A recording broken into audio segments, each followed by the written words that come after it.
Timbalan Menteri Belia dan Sukan Wan Ahmad Faizal Wan Ahmad Kamal memberi cadangan supaya Bank Negara mencetak lebih banyak ringgit Malaysia untuk disalurkan terus kepada rakyat supaya rakyat dapat berbelanja. Beliau berkata demikian ketika ditemu ramah di radio BFM. Dasar kewangan yang dipanggil sebagai wang helikopter ini didakwa oleh beliau boleh menjadi satu langkah yang inovatif dari Bank Pusat. Assalamualaikum warahmatullahi wabarakatuh. Jadi malam ini sekali lagi kita ke udara. Walaupun petang tadi kita sempat untuk mengupas satu dua isu, malam ini saya akan mengupas beberapa isu yang lebih panas dan insya-Allah rakan-rakan pada malam ini sudah bersedia dengan soalan-soalan mereka. Silakan.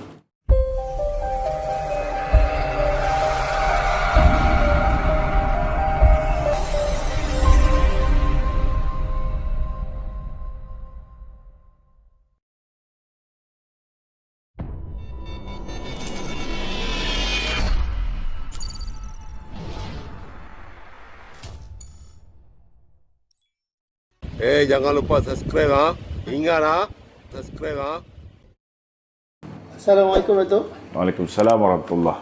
Datuk, hari ini Ketua Armada ada membuat cadangan supaya kerajaan mencetak duit untuk membantu golongan B40. Ya. Apa pendapat Datuk ni? Cadangan yang sangat bagus, pernah dilakukan oleh Jepun.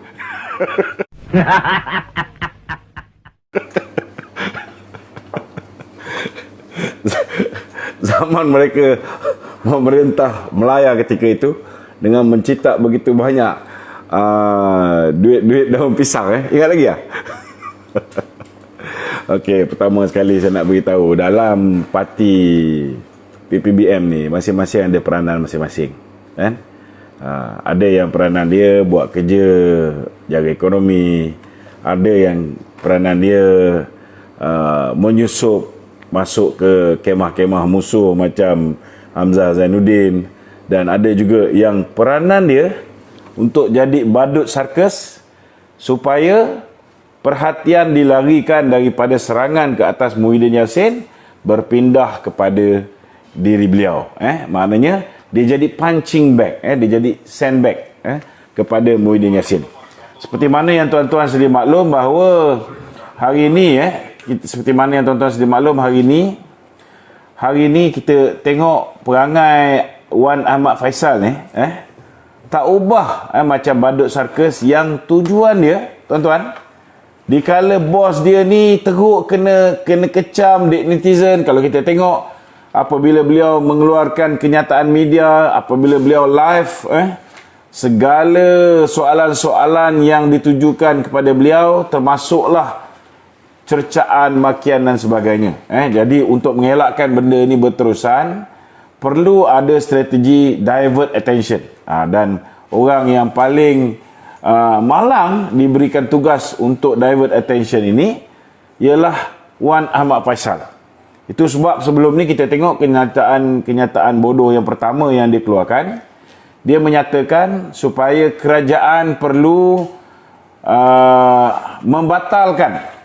membatalkan semua pinjaman yang telah dikeluarkan kepada the B40. Maknanya semua hutang-hutang B40 ni lupus. Macam duit ni duit bapak dia kan. Jadi saya nak beritahu tuan-tuan, saya tak fikir Wan Ahmad Faisal ni sebegitu bodoh. Dia tak mungkin bodoh macam tu, tuan-tuan.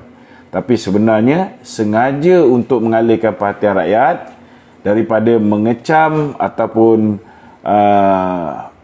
menekan bos dia, Tan Sri Muhyiddin. Hari ini kita pun tahu dalam keadaan yang begitu uzur, boleh larat 4 jam je satu hari. Kalau terus menerus dengan stres ni saudara, silap-silap dia punya kanser pun datang balik.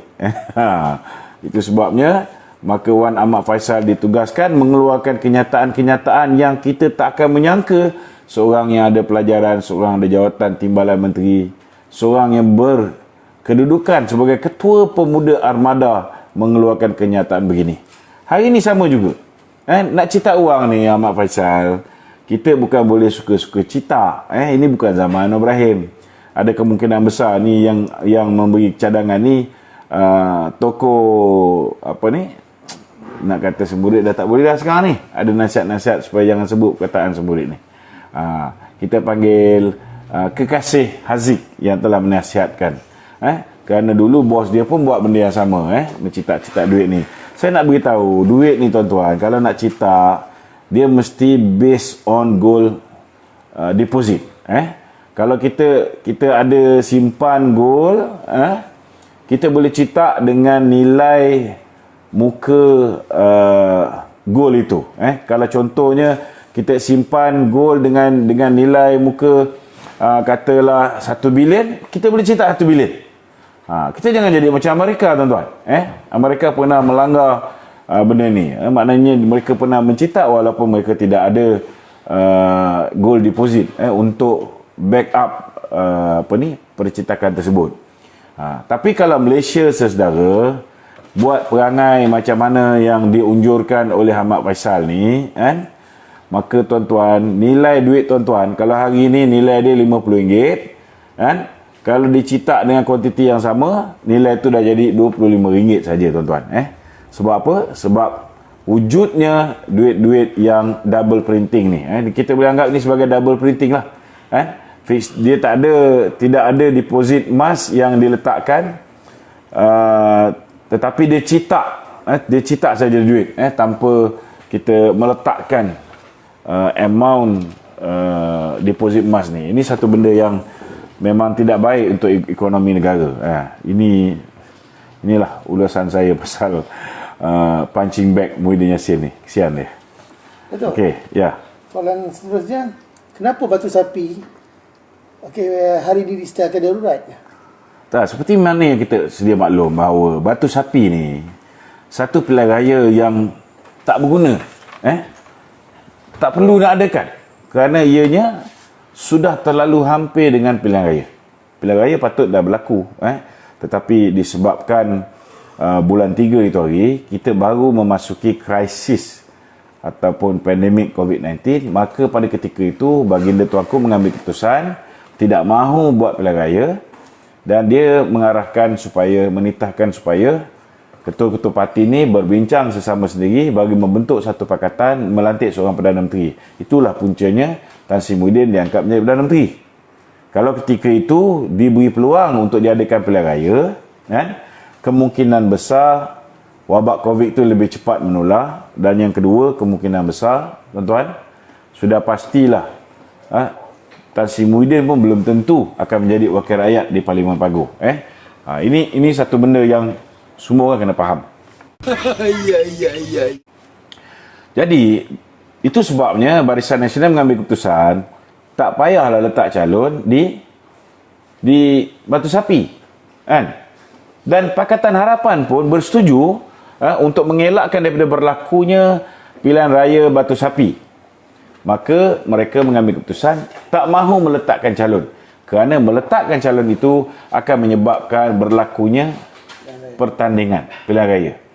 Bila berlaku pilihan raya, maka akan berlaku kempen, maka akan berlaku perjumpaan dengan rakyat, dan maka akan tersebar dan wujudnya kluster baru, kluster Batu Sapi. Itu sebabnya yang cerdik-cerdik semua tak mau buat. Tetapi tuan-tuan, Bersatu insist nak juga bertanding di Batu Sapi. Sombong amat. Nak meletakkan anak kepada Akbahan, Firdaus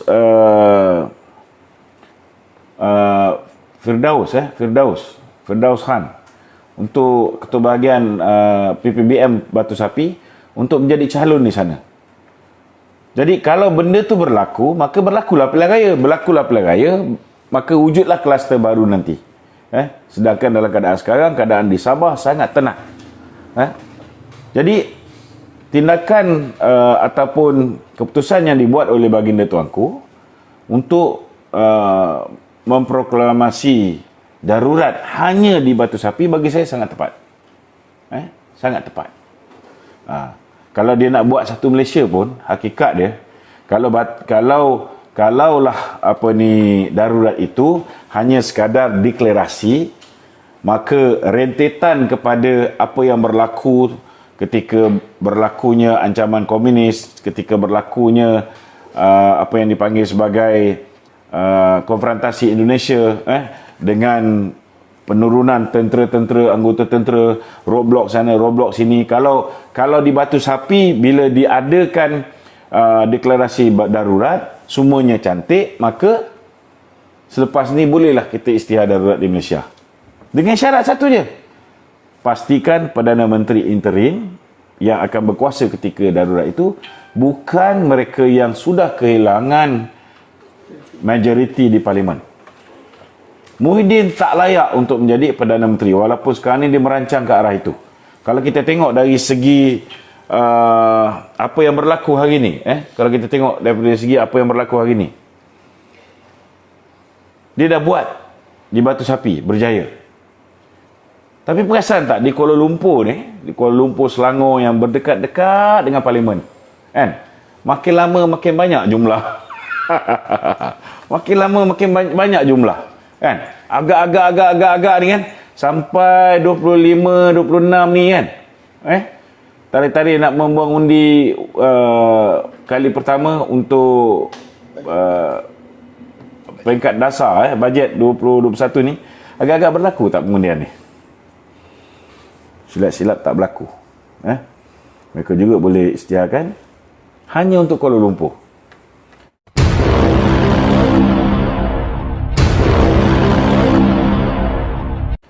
Kalau dia buat macam ni pun, saya boleh terima lah, kan? Buatlah, declare lah darurat dekat Parlimen sekalipun. Janji tak menyusahkan rakyat satu Malaysia. Janji tak menyusahkan rakyat satu Malaysia. Tetapi bila dia dah buat macam tu, dia kena menghadap yang di-Pertuan Agong. Tuanku akan tanya balik, ini sudah diputuskan, kan? Sudah diputuskan sebelum ni. Kalau setakat Batu Sapi tu dah ada orang mati, kita memang terpaksa buat, kan? Di Greek mungkin selepas ni kita terpaksa buat, sebab Allahyarham YB Hasbullah meninggal dunia. Ini tempat yang kita terpaksa buat, tak ada pilihan. Tapi nak mengelakkan daripada Muhyiddin jatuh 25 bulan November ni, kalau tiba-tiba mereka isytiharkan darurat di Kuala Lumpur, agak-agak tuanku tanya tak, perlu ke? Kan? Jangan sampai tuanku panggil Hisham, Nur Hisham, tanya sama ada angka-angka tu betul ataupun tidak. Tuanku bukan bodoh, nak kena faham ni. So ada kemungkinan akhirnya bila dia tengok kira-kira sekarang ni, pertama sekali bila Batu Sapi meninggal, bila Batu Sapi meninggal, mungkin dia acah je nak letak Firdaus sebagai calon Batu Sapi. Tetapi akhirnya Batu Sapi diisytihar sebagai darurat. Cuba kalau ada berlaku pilihan raya, maka dapat balik kursi tu kepada warisan, kan? Yalah, BN tak bertanding, PH tak bertanding, kalau bersatu bertanding memang bungkus lah, betul tak? So akhirnya akan tambah satu kursi yang tidak akan menyokong dia, kecuali kalau dia sudah pun mengikat perjanjian dengan Syafiq Abdal, mengikat perjanjian dengan Mahathir yang kita tahu sudah pun berlaku, kan? Tetapi dalam keadaan hari ini, kan, dia tahu bahawa macam ini hari pun sudah ada perjumpaan dengan ahli-ahli Parlimen Barisan Nasional. Beliau menghantar Tengku Zafrul, kan? Nasib baik Azimin Ali tak muncul. Beliau menghantar Tengku Zafrul untuk meyakinkan ahli-ahli Parlimen BN ini supaya menyokong belanjawan. So keadaan hari ini menunjukkan bahawa Muhyiddin dalam keadaan yang gundah gulana, dia punya state of mind tak stable, dalam keadaan tak sihat, semput pun ada. Dengar cerita hari ni dah mula nak semput dah. So dia memang sekarang ni begitu vulnerable, memang anything can happen. Dan itu sebabnya dia hantar orang-orang ni semua untuk minta nyawa. Dalam masa yang sama, dia sudah mendapatkan backup. Tapi backup dia sekarang ni makin kurang. Pertama sekali, backup daripada orang-orang Hishamuddin pun sudah kurang juga. Backup daripada mereka yang sedia menyokong dia pun sudah kurang satu juga, kan? Nak kerjasama dengan warisan pun sudah kurang satu. Itu hari ada 9, sekarang dah tinggal 8. Kalau dapat pejuang 6, dia baru ada 14 ekstra. So 14 ekstra tu boleh tak lawan BN BBC 23? Tak boleh. Ini benda-benda yang kita kena baca dengan teliti. So anything can happen. Cuma saya mengharapkan kalau berlakulah darurat untuk memastikan duit gaji penjawat awam boleh bayar untuk tahun depan, maka saya mengharapkan yang memimpin darurat itu bukanlah Muhyiddin Yassin. Nak letak Tengku Razali ke, nak letak KSN ke, itu terpulang ke bawah duli. Ya, okeylah. Assalamualaikum warahmatullahi wabarakatuh. Jangan lupa subscribe Ingat subscribe